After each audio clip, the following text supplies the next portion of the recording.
Mubono butare swasani purusa. Harimo 30 kwijana. Kwijana no kuchanda kwijana. Yini 90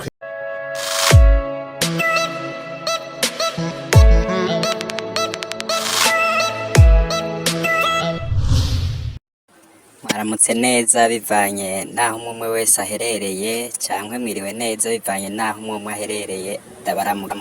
Hakaba hari inkuru iri kirasirikira cyane mu kino gihugu cy'u Burundi ndetse no hanze mu makungu yuko mu Burundi mu ntara ya Kirundo haraye hibonekeje amabuye y'agaciro.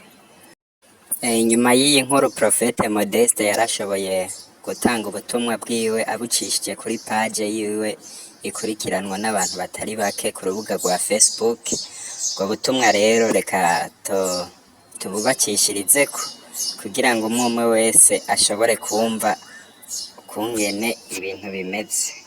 Ubwo butumwa rero yanditse buvuga buti: mudufashe video ibi bintu Imana ibitubwira. Ndibuka ko twari muri veye kuri Source Dinire, ndibuka ko hari abaciye bafata video mu matelefone ko mu Kirundo hari aharenga 5 hazotora ibinogo birimo amabuye y'agaciro y'abantu banyegeje, ariko ko uyu mwaka nyene Imana izoyobora abantu bakisanga bahatoye ko, kandi Imana yibutse intara ya Kirundo na Busoni mu by'ubutunzi bw'igihugu. Aca yongera asaba ko abafise izo video ko bozimurosa. Ego ubwo nibwo butumwa yashoboye gusangiza abakunzi biwe ku rubuga rwa Facebook. Mbega ukuri nukuhe? Kuri nukuhe? Reka tubereke ukungene byari byifasha.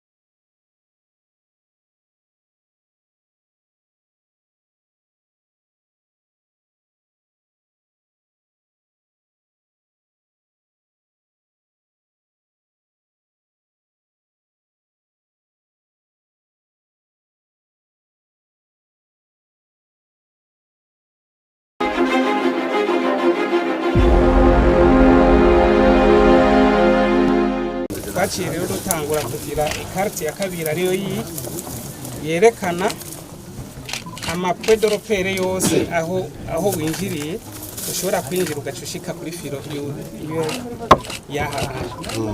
Kari buri kuco twita Rochemere ariyo duca twinjiramo kuraba ngaha yego. Ntagira n'umuntu wazova ko ikanda yuko hariho ikintu na kimwe kiri ngaha cy'ubutunzi. Tukagwa dusaba imfashanyo bazi ko dufise ubutunzi gahanye. Ubutunzi ngo buri ngaha. Ngo tuzobafasha. Iyi ni filo, iki nico twita ifilo umurongo. Ikibona. Ibi vyera. Ikimenyetso cyerekana ko tuhimbye tugutora ngaho. Aha no butari buri. Kugenda kuza gutya gushika hariya hose. Murabona hariya ko hasa no ngaha. Hano hasi hose ngaha. No iyi ni korota. Yego. Hariho ahandi twarenze ntitwoja kure. Hirya hariho ahandi hari ikimenyetso. None kumenya ngaha ni shwagara. Iyi ni shwagara ariko ni korota. Irimo byose yova mu korota ni shwagara byose bikabatirije. Usanga harimo korota.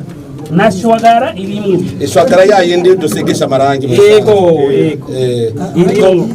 Ashaka kuvamo ntuze. Ishwagara telefone kari. Ashaka kuvamo premier qualité kuri amakara.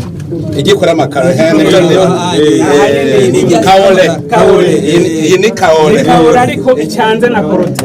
Kaole original. N'ubundi hese ari korota aba harimo kaole. Kaole nayo ni yayindi dukoramo amaseramike. Yego.